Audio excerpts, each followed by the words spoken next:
Okay, so today is an unusual day for Let's Talk Antiques. We're going to run a rerun, but we've been doing on Channel 6 here the highlights of the year of 2018, and one of the highlights of the year we had was Larry Bowles' episode. Wouldn't you say? Absolutely. And his was, I learned more about baseball cards on that day than I think I've ever done, and especially, don't use your Mickey Mantle on your bicycle spokes. Absolutely. And I'll tell you something else about Larry Bowles. He taught us this. Cards are a big market, but vintage cards are where the market still is. Yeah. Not the new stuff. Mm-hmm. And he taught us that. The new stuff will be old, yeah. if you get the right brand at the right time. But the problem with it, Philip, is like Larry was talking about. The new stuff, they printed zillions of it. Oh, well, remember? The older stuff, they didn't print as much. That's right, yeah. Matter of fact, in 52, the way I understand it, they actually dumped a lot of it into the ocean because it didn't sell. And it was, the purpose of it was to sell the bubble gum, not the card. True. And it's reversed now. It's no hard, bubble hard gum, to and they imagine. want to sell the card. True. All right. Well, with that, we hope everybody has a great 2019. This is what let's say that we just finished our fourth year, so we've done over 200 episodes. You know what? At this point, and I've enjoyed doing shows with you. I'm a smart enjoyed guy. it too. Oh, you've taught me a lot. All right. Well, let's get on with the show, and we'll see you next year.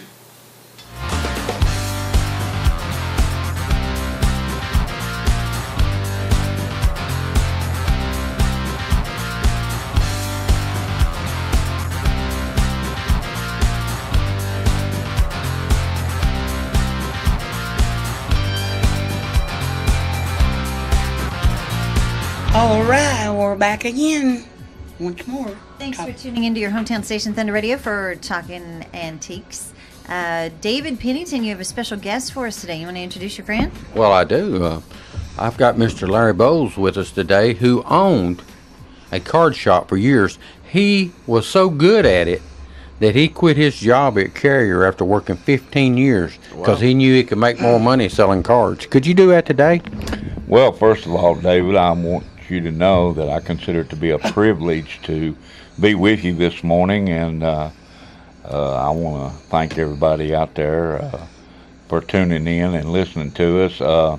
As David just pointed out, I did work with Carrier Corporation for 15 years. I got into sport cards in 1980, and I didn't leave Carrier until 1987, but I had accumulated multi-thousands of cards up to that point in time. I got to the point where I started doing baseball card shows.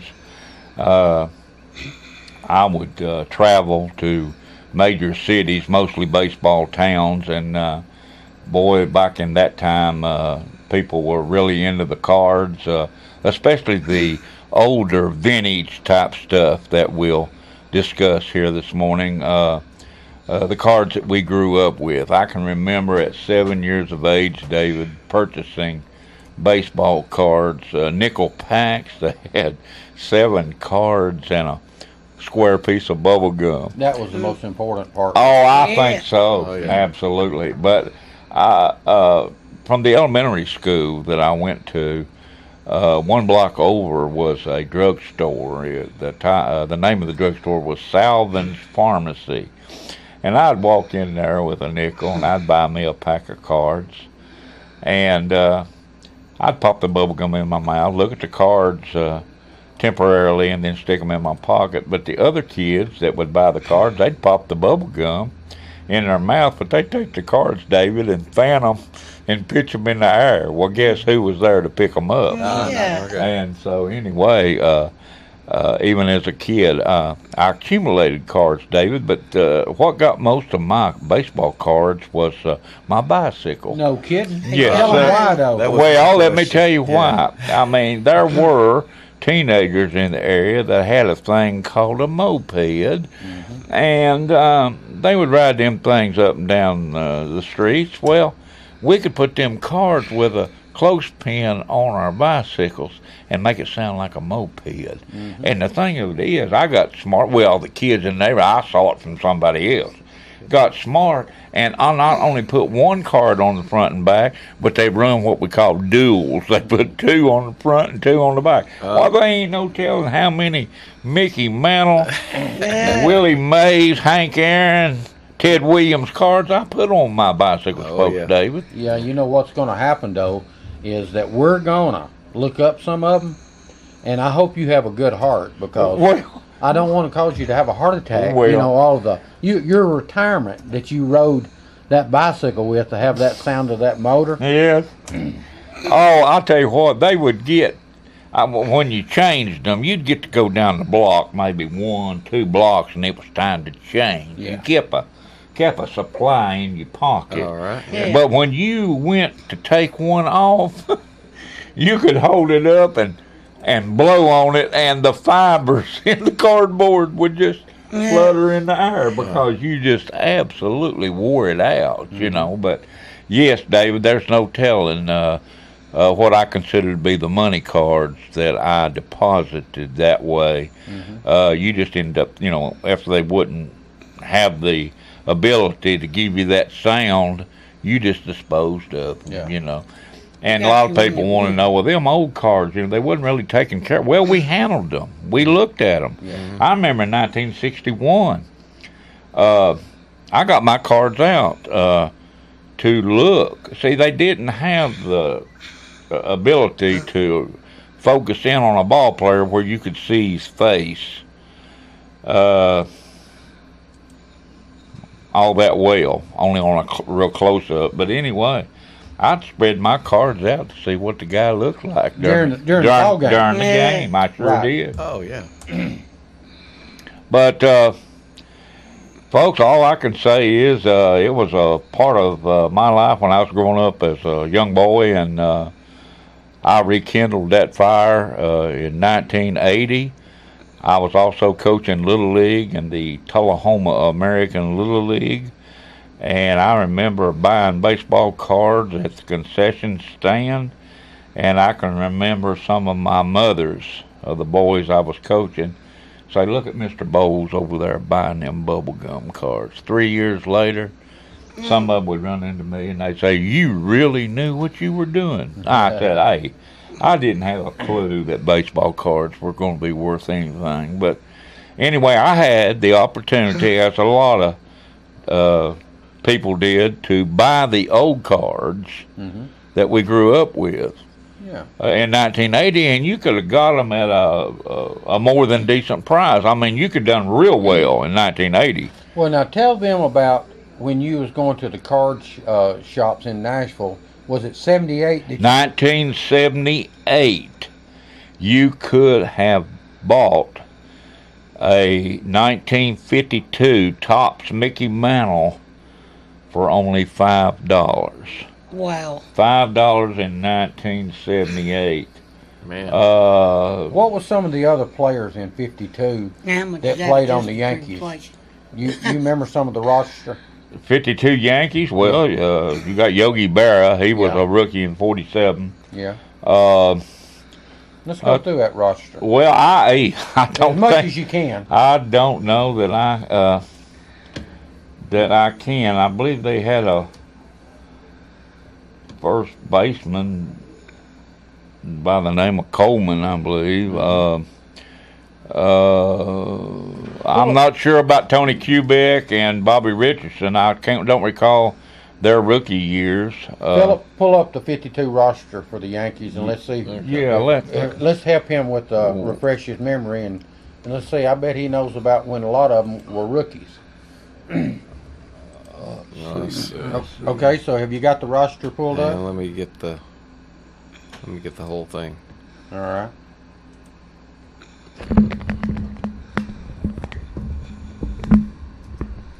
Okay, we got.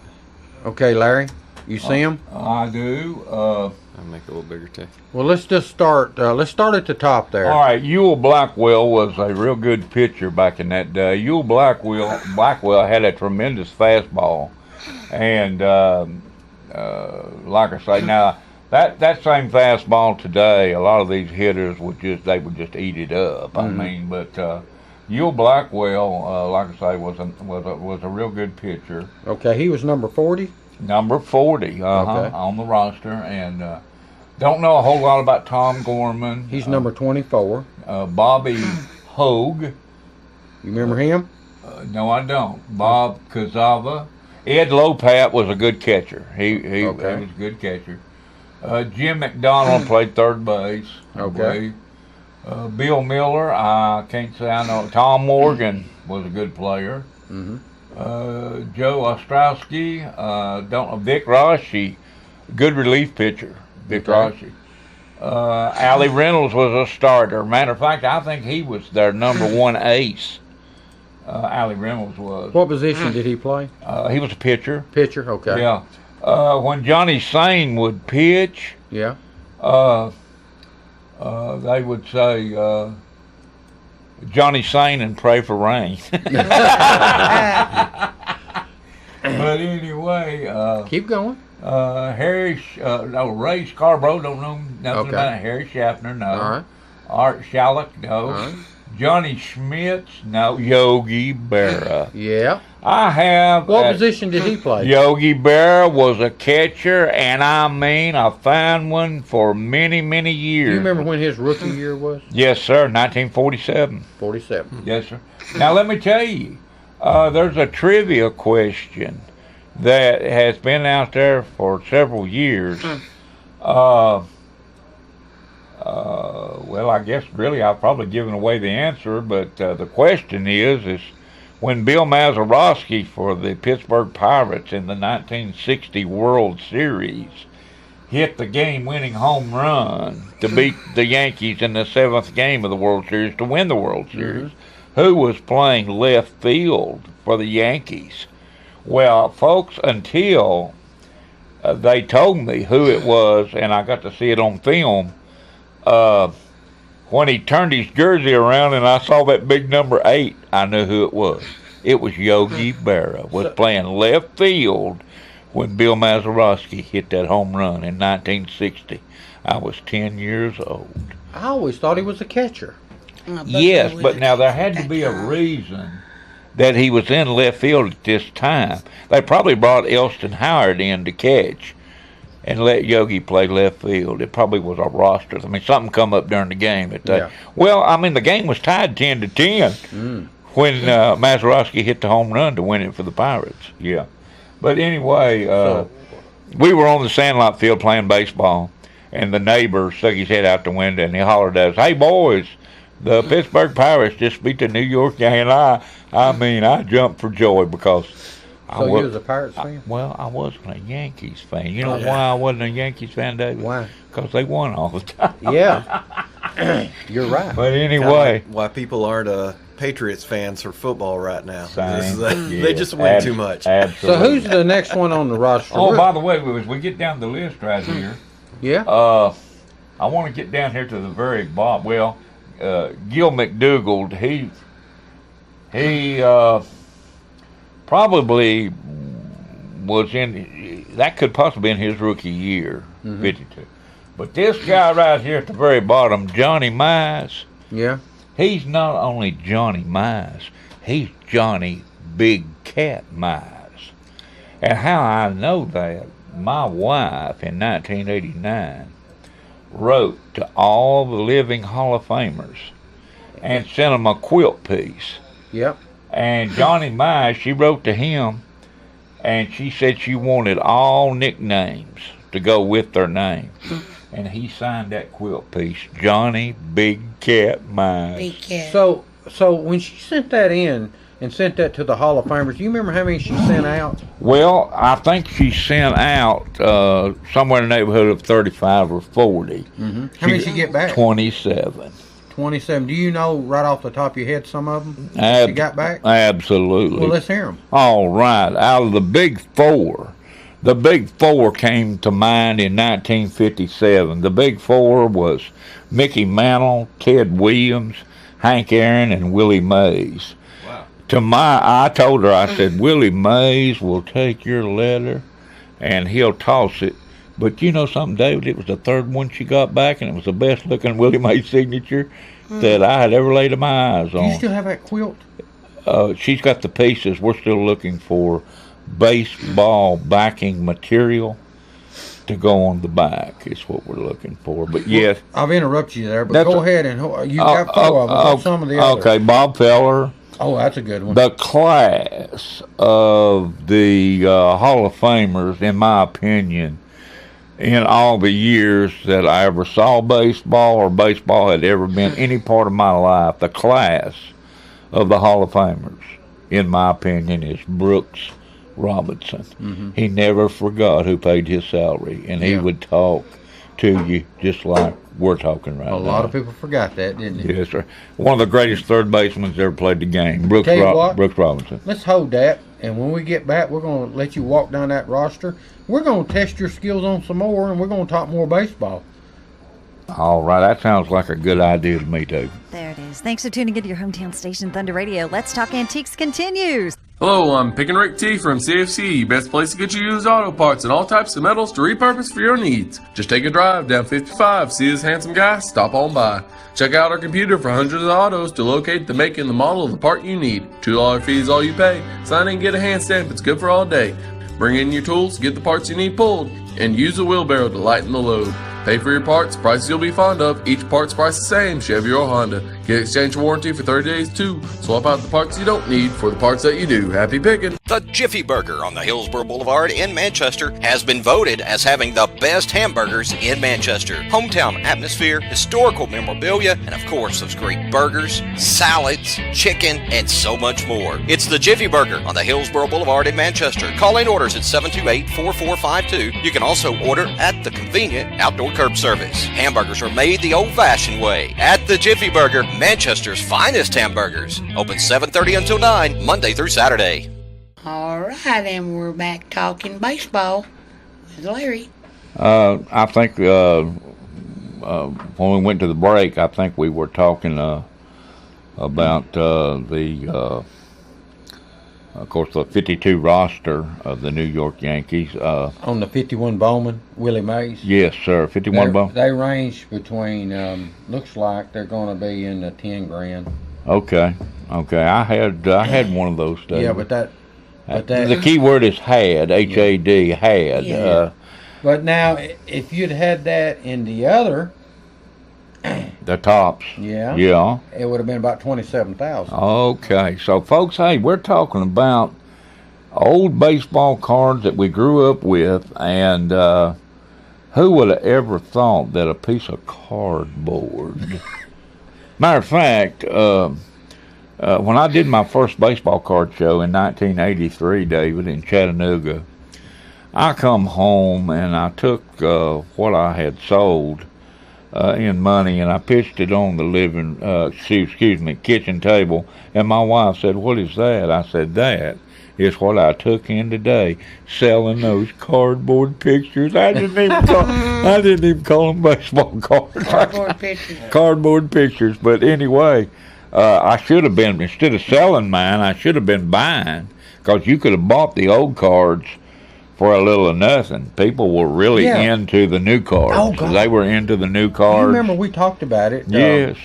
Yeah. As soon as your case come in, Uh-huh. people would, I mean, they Oh, were no, they were in. in the store. They were buying them by the box. I'd have people coming in making a request for a complete set. Ruth Ann and I, that's my wife, we would break down a set of a case of cards, put them into collated sets, collated numbers 1 through 726, and put them in a 800 count box, and we would sell them off the shelf. A complete set of cards back in the years that I'm talking would run you around $18 to $20. So we weren't really making a whole lot putting them together, but we enjoyed it. I enjoyed it so much. Speaking of Hank Aaron, you Yeah. know, he's 54, right? That was his rookie year. 54 was his rookie year, yes. The PSA 8, Uh-huh. it brought 19,000. Folks, when he makes a comment on behalf of a PS card, that's a card that's been graded. Right. Folks, it's been sent off. There are those who are specialists on behalf of grading cards. And if you've got a PSA 8 to a 10, you've got a real good graded card. An 8 would be probably excellent. A 9 to a 9.5 would be near mint, and a 10 is what we call pristine. Pristine condition. I mean, that's where the borders are all even. There is no defects whatsoever. The color is bright on a card, and they will grade that thing out as a 10, and it will raise the price of a card more than likely at least 10 times its value, if not more. Yeah. On behalf Now of you the grade. remember when you was in it, when you first got in it, they didn't have the PSA. No, there was no there was no No grading. grades. Now we started getting what we call insert cards. That's a special card that they would insert in the packs. You might get maybe one per 36 pack box if you opened it all up.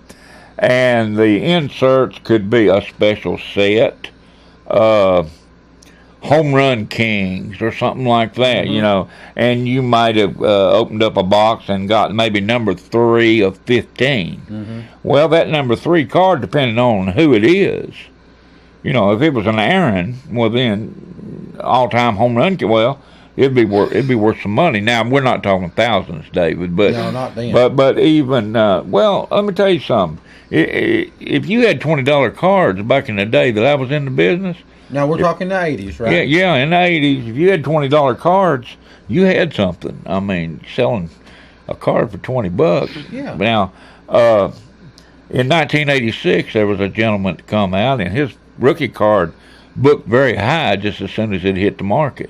His name was Jose Canseco. The Canseco, when it was booking at around 120, well, I had one and I sold it for $100, David. I know. Well, let me That's tell you. not graded. No, That's why they not started grading, graded. wasn't it? But now his card, I think, books at around $20, $30. So Really? you see, it's yeah. Let me tell you something. The cards, even though it's a collectible, it's a hobby. It's also, back in the day, it was an investable, and a lot of people will consider it even today an investable. But I think we got more collectors than we do investors now. People were really speculating on cards Oh yeah. back when I was Like in the it. stock market. You took the words right out of my mouth. I was fixing to say, it's like the stock market. Yeah. There's a time to buy and there's a time to sell, Yeah. up and down like a yo-yo. There's a guy that comes out on cards monthly called Beckett, Dr. Beckett, who considers himself an expert in the field of knowing what he does. He calls dealers nationwide. Said, well, what's your hottest card? And thus the card will go more than likely go up. And so there's action on certain cards monthly. And also, if there's a decline in a card, I'm not getting any calls whatsoever for that guy, well, or people coming in wanting him, he'll go down in price. It's supply and demand's what it is. Well, since you were speaking about Jose, right? Jose Canseco, yes. Yeah. So, Philip or Ronnie, one of y'all get on there eBay and look that up. Now, you said he brought $20, which was a lot of money for a card.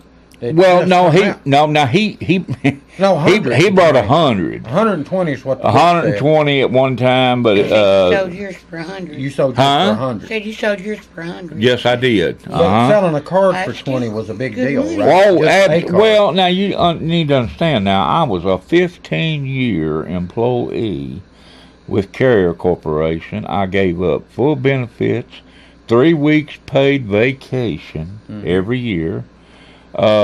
Seniority was high enough that I could have any shift I wanted.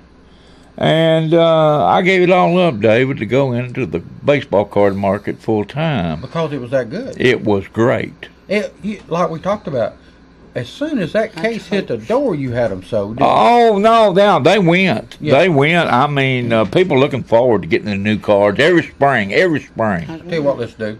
Let's take a break. We're going to come back and see how much old Jose's bringing now. Yeah, well, we need to do that.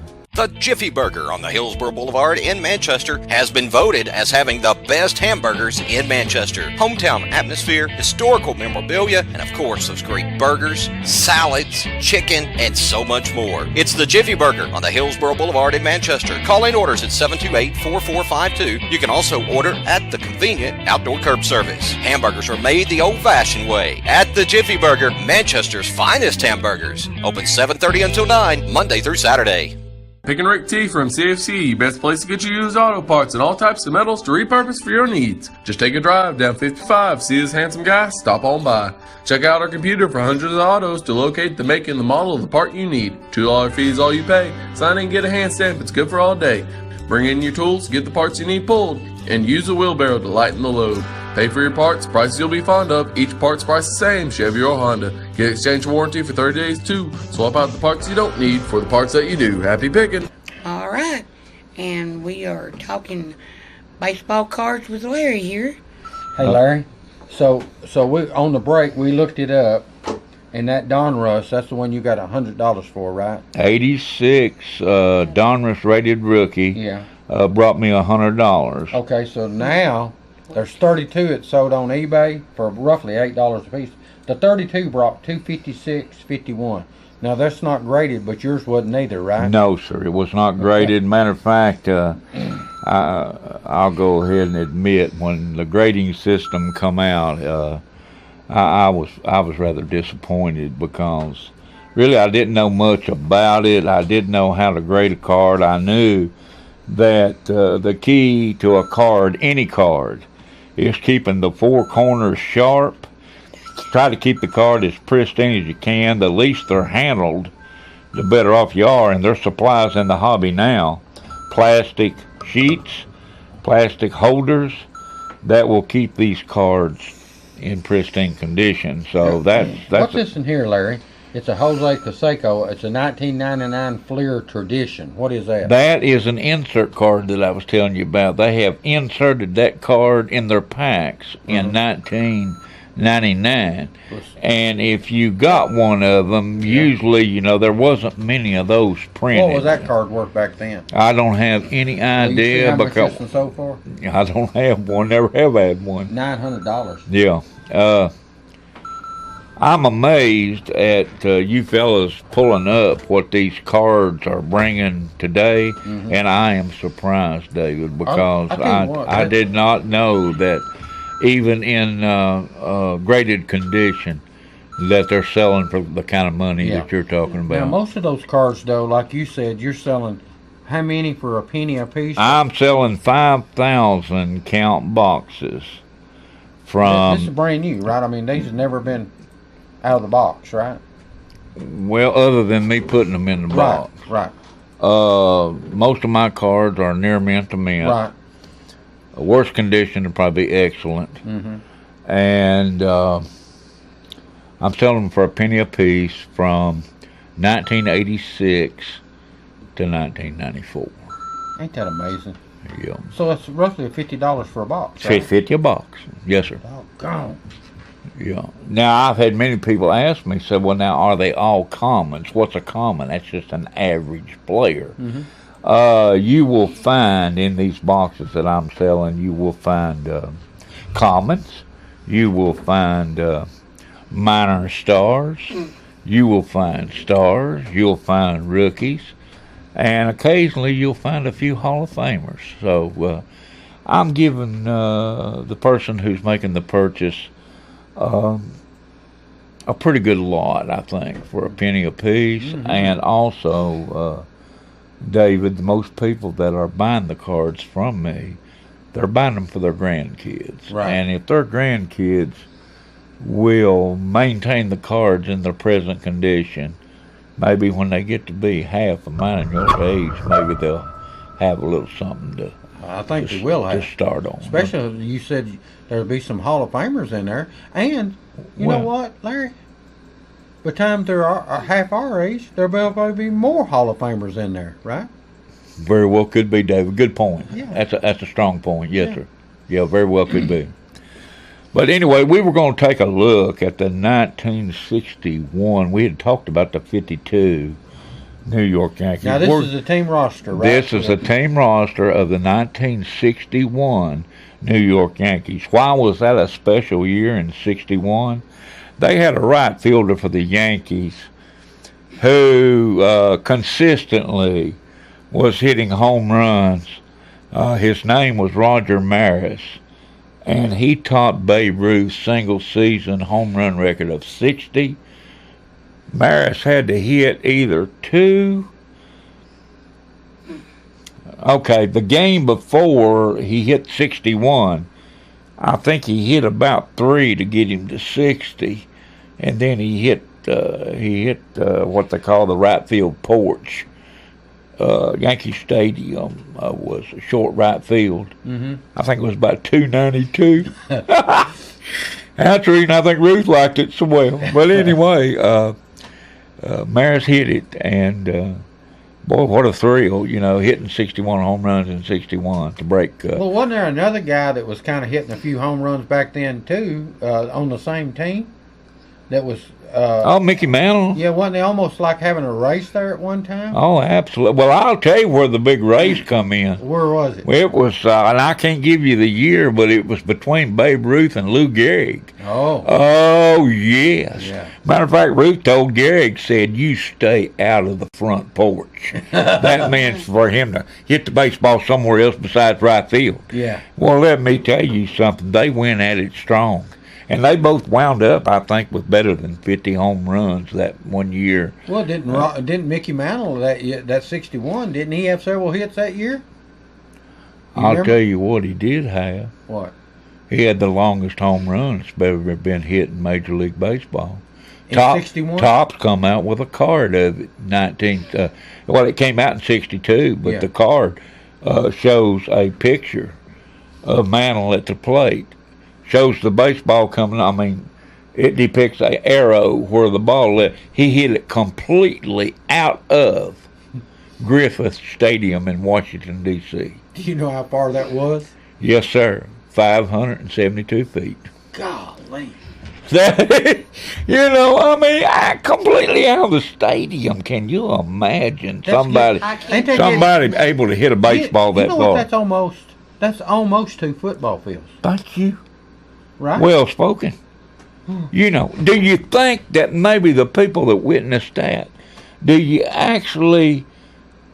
you believe they turned their heads and looked at the person beside them and said, did I see what I think I just saw? You know what? The ball went out of the ballpark. What do you think that ball would be worth today? And that was in 61? Multi-thousands.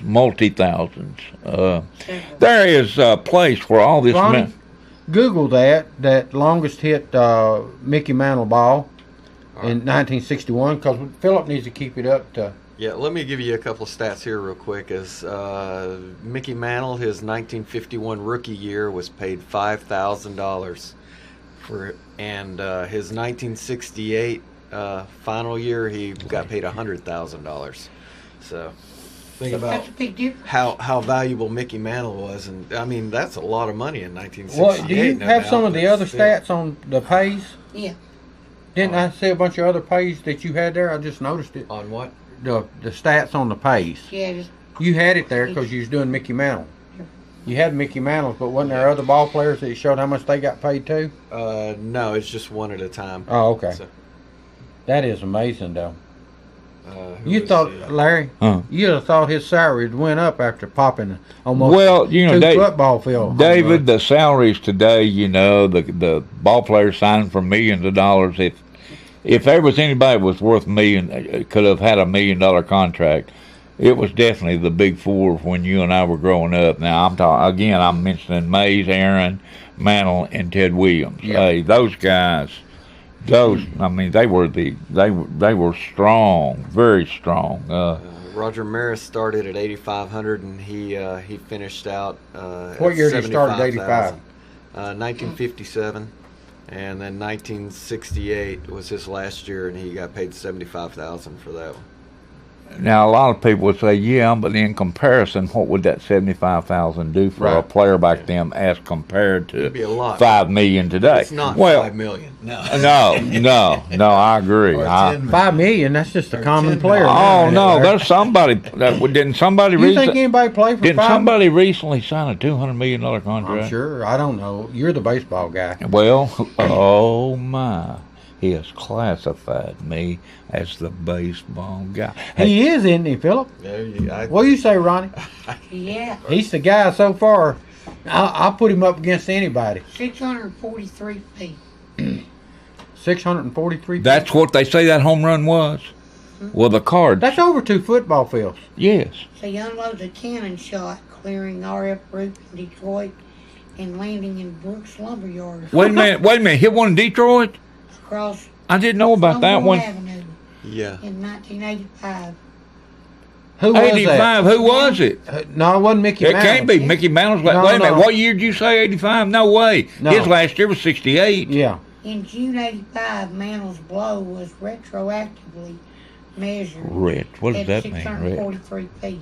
Oh, they corrected the distance. Oh, in they corrected the 1985. distance in 85. So they missed.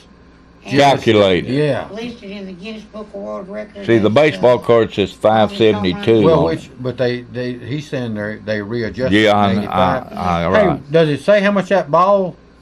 Did it say how much that ball brought? No, it doesn't say. Did it sell? But I have it on YouTube here. Okay. I've got him doing it. All right. Well, only thing we want to know is how much that ball brought. Let's see here if we can find that out. Mm, 685. Mickey Mouse. While he's looking that up, David, Yeah, just keep You it was talking. at- We you- don't need no dead air. yeah, well, I got plenty of that. But anyway, I was wanting to bring up, earlier we were talking about the quilt pieces. And Oh, my yeah. wife, she got one back from Pee Wee Reese. Oh. And Pee Wee signed the quilt piece, Harold Reese. And then underneath it, he signed it again, Harold Pee Wee Reese. Yeah. Sent her an index card that said on it, "Sorry, I goofed," and I thought that was pretty neat, y'all. I did.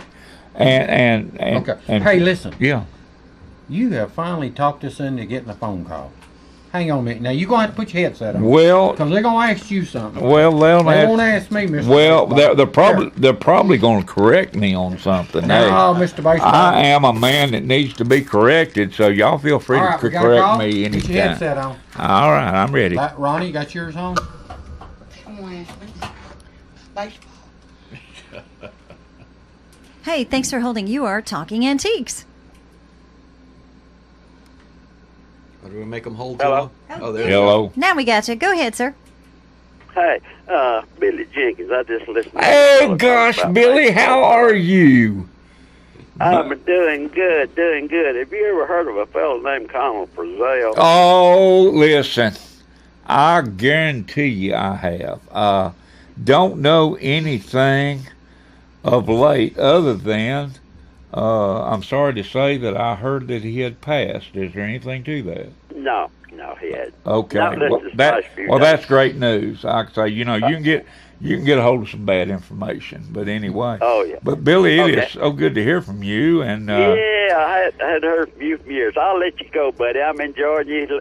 well, I'll tell you what. Like I said, I'm talking the talk. I just wished I could walk the walk. But anyway, it's good hearing from you. And like I told the listening audience, probably somebody calling wanting to correct me on something. But hey, I've been corrected before. I can take it and go on. You know what I mean? Good to see you, buddy. I'll let you go. Thank you, Billy. Thank you for the call. Hey, with that, you ready to take a break? We're going to take a last break as we are Talking Antiques here on your hometown station, Thunder Radio. The Jiffy Burger on the Hillsborough Boulevard in Manchester has been voted as having the best hamburgers in Manchester. Hometown atmosphere, historical memorabilia, and of course those great burgers, salads, chicken, and so much more. It's the Jiffy Burger on the Hillsborough Boulevard in Manchester. Call in orders at 728-4452. You can also order at the convenient outdoor curb service. Hamburgers are made the old-fashioned way at the Jiffy Burger, Manchester's finest hamburgers. Open 7:30 until 9, Monday through Saturday. Hello, I'm Pickin' Rick T from CFC, best place to get you used auto parts and all types of metals to repurpose for your needs. Just take a drive down 55, see this handsome guy, stop on by. Check out our computer for hundreds of autos to locate the make and the model of the part you need. $2 fee is all you pay. Sign in, get a hand stamp, it's good for all day. Bring in your tools, get the parts you need pulled, and use a wheelbarrow to lighten the load. Pay for your parts, prices you'll be fond of. Each part's price the same, Chevy or Honda. Get exchange warranty for 30 days too. Swap out the parts you don't need for the parts that you do. Happy picking. All right. And we are back talking baseball with Larry. And, Yeah, before we get started though, Ronnie, with Larry, Philip's got a couple of things that we need to. While we was on a break, we found something interesting I there. was talking Yeah. baseball with I you. was Very I'm interesting. not the baseball expert, but I Google pretty good. Minimum player salary in Major League Baseball this year, $545,000 a year. Next year it goes up to $555,000 a year. That's a good union there, I tell you. And the highest? What's the highest? Oh, I haven't gotten that. I've just the minimum player salary is what I got there. That is amazing. Hey, you have something else you want to tell the people? Oh, that so we're trying to drum up a little support for our show, and if you will go to any of our pages that have us listed on Facebook, David's is probably easiest to find, David Pennington's. Then if you would like and share it, then it will help us with our advertisers and just help get us out there more, if you would, please. Like our last show, when I looked at it today, it was like 253 views. We see our show. You can actually watch the whole show on our Facebook page, Right. and especially mine. So, like he said, I'm probably the easiest one to find. But I'd like to see like some of my views on some of my other videos. It's been over 5,000. So we need to get our Let's Talk Antiques. I'd like to get it up to 4,000 or 5,000. Especially this in here we've done with my friend Larry. 10-4. I'll tell you what. I consider this to be an undying privilege to be able to do this with you. I don't believe I've talked this much about the hobby or the job that I had, for a long time, and you've given me the opportunity to kind of go back in time a little bit, which I like doing. I call it digging up bones, folks. I like and I like to go back in time and talk about Now, when we were growing up. We want you to come back though, and we'll talk more baseball. Maybe next month or something, we'll do another show because we could sit here all day. Well, long and do a show. I We could do have something I've told many people that I've been in conversation with about baseball.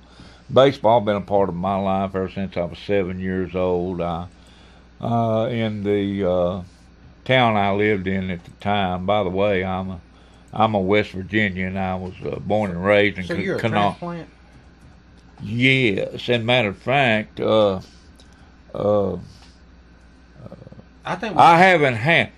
I had two of those, David. you know what though. I had two of those. I think you're a hometown boy myself. Well, I came here in 1966 from Jupiter, Florida. Oh, so you've been moving around a little bit. Well, You worked the crowd. I wanted to share with you, since you brought up the transplant, Yeah. that I've done that twice. Well, that's okay as long as you and have they a were heart transplant. they You were ain't had one of them. No, but now they were both successful. Okay. Went from West Virginia in 1963, went to Jupiter, Florida, and came to that brotherly love city and state of Tullahoma, Tennessee in 1966, David. But anyway, I was bringing up baseball, been a part of my life since I was 7. I played minor league baseball, I played little league baseball, Babe Ruth, high school. I did not play college baseball. But you did coach it. I coached Little League and was successful at that. But anyway, Do you have a rookie card? I've got several. you? Do I? No. I think well, No, I had an opportunity one time to have a card made of me, but I don't think the guy had the right camera, because most cameras that take a picture of me, David, Do they break? they break big No, I time. can't believe that. Well, I think we ought to get one, get a rookie card made. Don't you, Ronnie? What do you say, Phil? I'm sure it could be done. oh, there's no doubt in my mind it can be done. Boy, I could just see myself. Hey, oh man, I could be I could just take a natural swing, or I could just hold it like I did many years ago. Yeah. The highlight, folks, of my baseball career was hitting 2 home runs in my last Little League game when I was 12 years old. David, give it the old way back. There it go. I rounded first base, didn't even know it cleared the fence. Umpire looked at me and he goes, "Bowles, you just hit it out." Oh, folks, that's the thrill of a Little Leaguer's baseball sure it is. You did career. better than me. I never hit a home run, but I did. Best I ever done was third base. You're a lot Well, better player than I was. Remember what I told you? I didn't play a whole lot of games because I was too busy working. that's right, David. Well, I might have worked about the time that you did, but I didn't know it was a job. I was just enjoying it. I knocked out mistletoe out of the trees, and Oh, Christmas time, I'd go door to door selling it, That's David. money. Oh, yeah. Why? You know what it Big was? bucks. Why? It was Plus, you candy. got a kiss or two, didn't you? Well, I may have. Hey, I I bet can't. you did. I can't go back up. I mean, I can't think about that now. Well, I'm gonna- I was thinking about the money I was putting in Yeah, my pocket. I think you probably got a kiss or two. Okay. You held that mistletoe over some little Delivered girl. delivered 109 newspapers when I was Yeah. 11 years old. See Hey, I had candy money, cold drink money. There you go. And Hey. movie theater. Hey, 50 cents at the movie theater, 15 cents to get in a double feature on Saturday, and I had 35 cents to spend at the concession stand. Do y'all recall how good that was? Oh, yeah. Well, it was great for me. I enjoyed that. Hey, you could also get that popcorn with extra butter. It didn't cost. How much more was that? You remember? Remember at the Marshall? They'd give you a little extra butter. I think it was remember like a nickel. Nickel. Oh, Popcorn was a nickel. You could get a cold drink from the candy bars, nickel. Yeah, remember we talked about it. Oh, let me tell you something. For I'd buy a me. quarter, and you could get money back. What do we say? You could get 2 candy bars, Yeah. a moon pie, Uh-huh. and a 6-cent drink, Yes. and a penny tax. So you still had 3 cents. You 3 could buy cents. some bubble gum Oh, with. absolutely, David. For a And quarter. boy, I'm telling you, hey, let me tell you something. And when you found a quarter, as a kid, at the time we're talking about, you thought you was rich. Nuh-uh, you You didn't have to work You for had it. You money. just Yeah, found yeah. it. You was know. rich. Hey, 25 cents. Hey, you just got this saying what you could buy with it. Yeah. Well, I spent mine on bubblegum Can you get a cards. piece of our kid? I spent mine on bubblegum You're a cards. smart guy. Well, thought it was. I think Yeah. you would. Didn't know that they was going to be worth anything. Yeah. I'd never want for anything materialistically in the rest of my life if I'd known the baseball cards were going to be worth anything. Because, hey, Oh, well. I'd been buying up in 52 manuals, David. Yeah, I know. I had an opportunity. Give $5 $5. apiece. $5. See? Yeah. You should have bought some more. Well, hey, you know, $5 probably. That's a lot of money. I put them on my, again, bicycle spokes got most of mine. Yeah. You know, Yeah, it but was anyway. worth it. Worth it. But I'm going to Hey. tell you, folks, in 1989, let me comment now on behalf of this Patterson got behalf of this show now. Hey, cards in 1989 took a major change, David. Oh, golly. Tell them about it. A major We ain't got much change. time, but tell them anyway. All right, the what happened to the cards in 1989? The companies went to what they call UV coated. They look like Kodak, David. I remember the first pack I ever opened up and saw them things. I thought, well, this is like Kodak. And man, they've been making them like Kodak ever since. Oh, yeah. Yeah. UV coated cards. Now, the only thing will happen on UV coated cards, they will stick together. Now, so far, when I pull mine apart, they haven't torn or no scratches. They've been able to maintain themselves. But yeah, the UV coating made the cards look, just fantastic. So, like I say, and they're still doing it, and they're still putting in insert cards, special cards, to get you to buy more and more what? Sport cards. You not only have baseball, you got football, you got basketball, Soccer. and NASCAR. believe it or not, I actually, before I closed my store, I actually got into hockey. Yeah. And I've been to Nashville and I've watched a hockey game, the Predators, and it spoiled me, David. I had to go back. And I went back for about 5 or 6 years. And it's been a while since I've been to one. But anyway, I like that hockey, y'all. I like it. They smashed their mouths up against the glass. Is that the part you like? Yeah, they do that. And if you They're a down, little rougher than if- baseball. Do you know it's that? it's rougher than football. Usually. Yeah. Yes, sir, it Ronnie's sure is. found that ball over here, by the Oh, way. okay. Red Patterson, he was a press agent for the Yankees. He went out and got that ball. He And- did. Does he still have it? What was his name again? Red Patterson. Red, I had to Red go or through Red? some newspaper articles to find it. Okay. Huh. All right, I'll tell you what.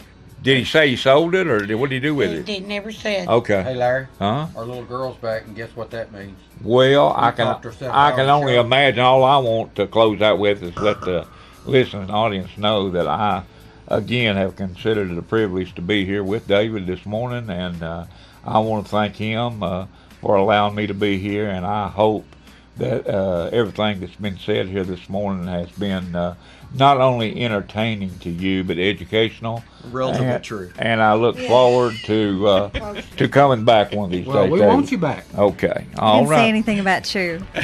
Thanks for tuning into your hometown station, Ronnie, Philip, David, and thank you to Mr. Bowles for being with us. Let's Talk Antiques every Wednesday morning at 9 o'clock on your hometown station, Thunder Radio.